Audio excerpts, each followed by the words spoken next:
बता देते हैं, सिंहासन के संग्राम से जुड़ी हुई मंत्री गुढ़ा पद से बर्खास्त कर दिए गए हैं। प्रदेश की सियासत से जुड़ी बहुत बड़ी खबर, राजेंद्र गुढ़ा को पद से बर्खास्त कर दिया गया है। सबसे बड़ी खबर न्यूज 18 राजस्थान पर इस वक्त आपको ब्रेक करते हुए बता रहे हैं कि जैसे ही हमने प्राइम डिबेट हमने बताया, वहां पर बात की हमने उस दौरान रामनारायण मीणा से, तो रामनारायण मीणा ने इशारा किया था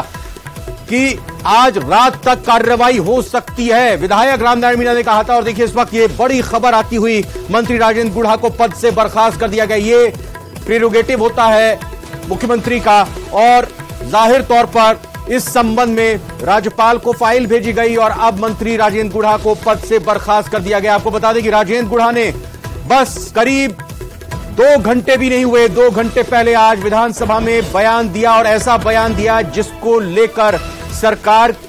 असहज स्थिति में आ गई। सुधीर शर्मा हमारे संवाददाता इस वक्त जुड़ चुके हैं बड़ी खबर के साथ, जिन्होंने इस खबर को तुरंत ब्रेक किया है। सुधीर, अब से पहले प्राइम डिबेट में हमने जब बात मुरारीलाल मीणा से भी की थी तो उन्होंने कहा था कि मुख्यमंत्री आज रात संभवतः कार्रवाई कर देंगे, कार्रवाई हो गई? बिल्कुल, ये बात सच है कि बिल्कुल जिस तरह से बयान दिया गया था, और बयान इतना था कि सरकार जब चुनाव में जाने वाली है, विधानसभा के चुनाव होने वाले हैं, उसके ऐन वक्त पर अगर सरकार की ओर से बयान दिया जाता है, और ये एक मंत्री का बयान था, किसी विधायक का बयान नहीं था, इसलिए कलेक्टिव रेस्पॉन्सिबिलिटी के तहत ये देखा जाता है कि किसी मंत्री का बयान आता है। सदन में जिस तरह का बयान दिया गया है उसी तरह से उनकी पर कार्रवाई हुई है। राज्य सरकार ने तुरंत उनको मंत्रिपरिषद से बर्खास्त करने की सिफारिश के साथ राजभवन में राज्यपाल कलराज मिश्र के पास फाइल भेजी और वो तुरंत अप्रूव हो गई। अभी तक सूत्रों से ये जानकारी आ रही थी कि राज्य भवन में फाइल गई, लेकिन राज्य भवन में फाइल भेजे जाने का मतलब, अगर सरकार की ओर से राजभवन में कोई फाइल भेजी जाती है तो ऐसी फाइल जिसमें मंत्रिपद से बर्खास्त हो या मंत्रिपरिषद से हटाना हो, तो ऐसे मामलों में सीधे कार्रवाई राजभवन कर देता है। और जो जानकारी निकल के आई है वो पूरी तरह से ये होगी कि राज्यपाल ने उनको बर्खास्त कर दिया है। कुछ ही देर में उसके संबंधित जो आदेश है बर्खास्तगी के वो निकल जाएंगे। जी सुधीर, आपका एक लंबा अनुभव है राजनीतिक रिपोर्टिंग को लेकर, कई सरकारों को आपने आते जाते देखा है। राजस्थान के सरकार के इतिहास में मुख्यमंत्री की तरफ से अपने ही मंत्री परिषद के एक मंत्री को बर्खास्त करना इससे पहले हुआ है क्या? देखिए, निश्चित तौर पे इससे पहले लगभग 2 दशक या 2.5 दशक के आसपास से तो ऐसा वाकया देखने और सुनने में नहीं मिल रहा है कि किसी मंत्री को अपनी सरकार ने बर्खास्त करवाने के लिए राजभवन में पत्र भेजा हो, सिफारिशी पत्र भेजा हो और उसका बर्खास्त किया गया हो। ये एक अन्वेषण का विषय हो सकता है, लेकिन अपने आप में चूंकि अब सरकार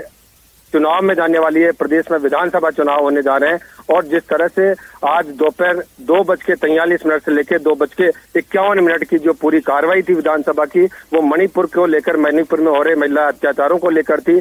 विपक्ष पर सत्ता पक्ष हमलावर हो रहा था। उसी बीच जब एक तरफ तो जिस सत्ता में बैठे हुए मंत्री हैं वो उनके विपक्षी भूमिका में आ गए और उन्होंने सीधे तौर पे ये बयान दे दिया कि राजस्थान में भी महिला अत्याचार हो रहे हैं और हमको हमारे गिरेबान में देखना चाहिए। जब ये वाकया हुआ, जब विधानसभा की कार्रवाई छूटी, तब हमने पूछा, जो संसदीय कार्य मंत्री शांति धारीवाल से भी इस बारे में बात करी, रामलाल जाट से भी बात करी, तो बोले जो बोलना था वो सदन के अंदर बोल दिया, हम यहाँ बोलेंगे। और खुद भी अब अपने गिरेबान में जाकर देखे मंत्री खुद भी, और तभी इस बात का अंदेशा भी हो गया था कि आज कोई बड़ी कार्रवाई उन पर होने वाली है। लिहाजा आज ये बड़ी कार्रवाई मुख्यमंत्री अशोक गहलोत की तरफ से एक सिफारिशी पत्र राजभवन में पहुंचता है और उसके बाद तुरंत एक्शन में राजभवन में आता है और बर्खास्त की कार्रवाई शुरू हो जाती है। और कुछ ही देर में संभवतः हो सकता है कि ये बात खत्म हो, उससे पहले उनके बर्खास्तगी के आदेश भी निकल जाए। सुधीर शर्मा, उदयपुर वाटी झुंझुनू के विधायक राजेंद्र गुढ़ा जब ये बयान दिया, वो अपनी मुखरता के लिए जाने जाते हैं, लेकिन बयान देते हुए, वो बयान देते देते बैठे थे सदन में, कुर्सी पर बैठे थे, वो तेज दिखाई नहीं दे रहा था, लेकिन ये अच्छी तरह भली भांति वो जानते होंगे परिपक्व राजनेता की तरह कि वो क्या बोल रहे हैं और उसका क्या परिणाम हो सकता है। देखिए, निश्चित रूप से राजेंद्र गुढ़ा मुखर बयानबाजी के लिए जाने जाते हैं, सरकार के खिलाफ यदाकदा वो बोलते भी रहे हैं, ऐसा कोई पहला वाकया नहीं आया। लेकिन ऐसे मौके पर जब पूरी सरकार अपने आप को इस तरह से प्रेजेंट कर रही है और जो जनता में चुनाव से पहले जाने से पहले अपने आप की जो एंटी इनकम्बेंसी है वो पूरी तरह खत्म करने में लगी हुई है, उसी दौरान अगर मंत्री इस तरह का बयान देता है तो बीजेपी के लिए बहुत बड़ा राजनीतिक मुद्दे के तौर पे ये साबित हो जाता है कि सरकार में बैठे हुए मंत्री इस बात को मान रहे हैं कि प्रदेश में महिला अत्याचार में अव्वल है, आगे है। लिहाजा बचाव करने की जगह वो विपक्ष के साथ खड़े नजर आए राजेंद्र गुढ़ा, और इसी को लेकर ये कार्रवाई भी की गई है। जी सुधीर, ये भी आपसे जानना चाहेंगे, बीजेपी लगातार महिलाओं को लेकर जो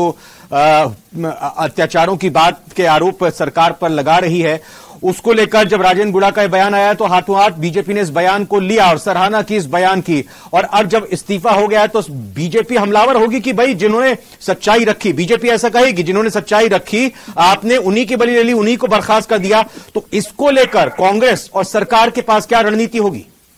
बिल्कुल ये बात सही है कि राजनीतिक रूप से ये साल प्रदेश के लिए बहुत अहम रहने वाला है, विधानसभा चुनाव। और उससे पहले अगर इस तरह की कार्रवाई सदन में बोला जाता है और जिस मंत्री ने बोला उसके खिलाफ बर्खास्तगी की कार्रवाई होती है और ये कार्रवाई इस रूप में भी देखी जाती है कि बीजेपी का बड़ा एक्शन इसके खिलाफ होगा। जहां भी जनसभाएं होंगी, जहां भी चुनावी रैलियां होंगी, वहां पर इस बात का जिक्र क्या प्रदेश के और क्या जो राष्ट्रीय नेतृत्व है बीजेपी का वो जरूर जिक्र करेगा कि उन्होंने सच्चाई बोली और इसकी वजह से उनको बर्खास्तगी की तलवार झेलनी पड़ी। लेकिन चूंकि अगर ये देखे राजेंद्र गुढ़ा का इतिहास भी देखे तो टिकट किसी और पार्टी की होती है और बाद में सत्ता में इधर आ जाते हैं, ऐसा देखने में आया है। तो संभवतः कहीं कहीं हो सकता है सरकार को और राजेंद्र गुढ़ा को दोनों के बीच में इस तरह की चल रही हो खिंचतान पहले से ही कि इस तरह के जो सरकार है वो इस तरह के उसमें देख नहीं थी कि कोई इस तरह का बयान आए या कार्रवाई करे। और ये भी हो सकता है कि राजेंद्र गुढ़ा खुद देख रहे हो कि इस तरह का बयान दिया जाए ताकि पार्टी से जो अब आगे के जो चुनाव लड़ेगा वो किस तरह से लड़ा जाएगा। बहुत सही बात आपने सुधीर कही, क्योंकि राजेंद्र गुढ़ा ने तो कहा भी था मैं अपने दम पर चुनाव लड़के जीत के आता हूं, मेरा चेहरा है जो वो चुनाव जिताता है और मेरी यही खूबी है जिसकी वजह से पायलट और गहलोत दोनों मेरे पीछे पड़े हैं पागल की तरह। बिल्कुल बिल्कुल इसी बात को मैं आगे बढ़ाता हूं कि एक यहाँ पर इसी विधानसभा के सदन के अंदर एक सेमिनार थी, उस सेमिनार के अंदर भी राजेंद्र गुढ़ा ने बोल दिया था कि हम चुनाव लड़ते हैं। वहां बिल्कुल संहिता की बात कही थी कि अच्छे से एक जनप्रतिनिधि का आचरण कैसा हो उसको लेकर चर्चा विधानसभा के सदन के अंदर एक सेमिनार के दौरान चल रही थी। ना लोकसभा के पार्लियामेंट के भी जो अधिकारी आए थे उनके सामने भी उन्होंने सीधे तौर पे कह दिया था उस समय कि हम पार्टी किसी और चुनाव से टिकट लगते हैं, टिकट के लिए पैसा दे के आते हैं, फिर सत्ता में इस तरह से आ जाते हैं। तो ऐसे में कैसे रह सकती है कि संहिता बरकरार हो। तो कहने का मतलब ये है कि राजेंद्र गुढ़ा अपनी जो बात है मुखर बात कहने में और वो उसमें जाने जाते हैं, लेकिन इसके पीछे अगर थोड़ा सोचा जाए और देखा जाए राजनीतिक दृष्टि से तो सामने निकल के आता है कि कहीं न कहीं सरकार और गुढ़ा दोनों दो रास्ते हो चले थे। और इसलिए क्योंकि ये बयान ऐसे वक्त में आया है जब प्रदेश में ये लास्ट विधानसभा का सेशन चल रहा है और उसके अंदर अभी क्योंकि 24 तारीख का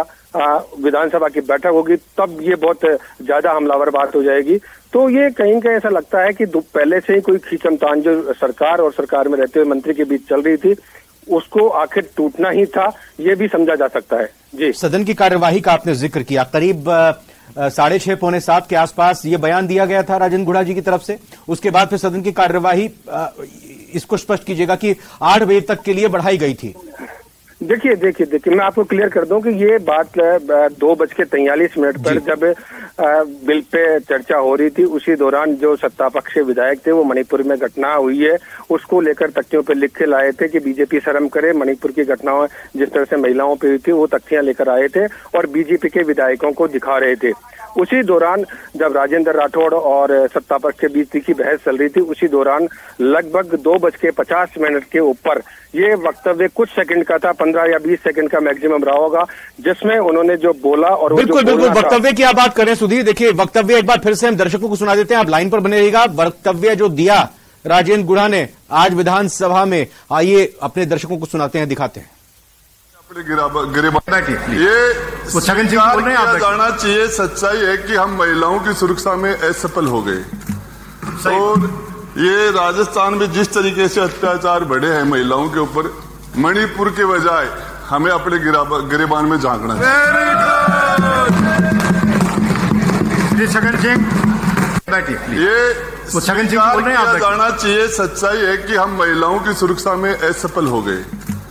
और ये राजस्थान में जिस तरीके से अत्याचार बढ़े हैं महिलाओं के ऊपर, मणिपुर के बजाय हमें अपने गिरेबान में झांकना है।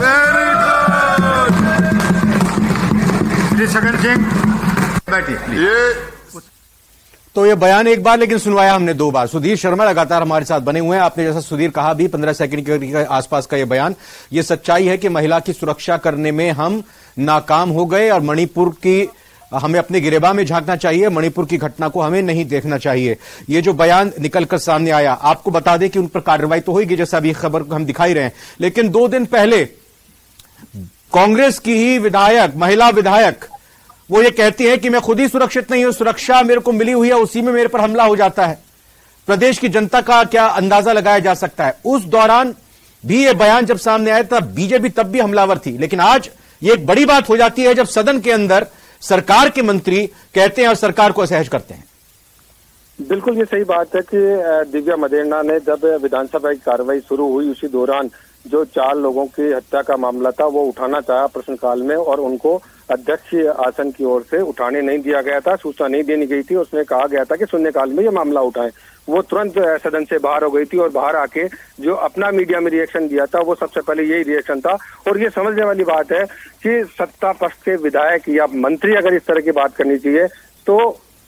गुटबाजी तो अपनी जगह हो सकती है, लेकिन विरोध, इसका असर जनता के बीच